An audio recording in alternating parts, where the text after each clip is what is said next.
And welcome everybody, ILUS stock on 26 November. So let's see what would happen step by step.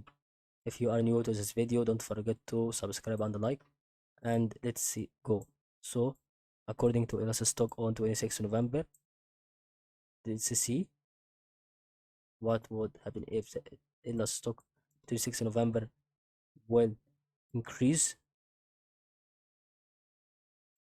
This increase will lead to another side of the part that would be making such a rebounding part, because as we can see, this is going to be such a support and the resistance on 1 day update.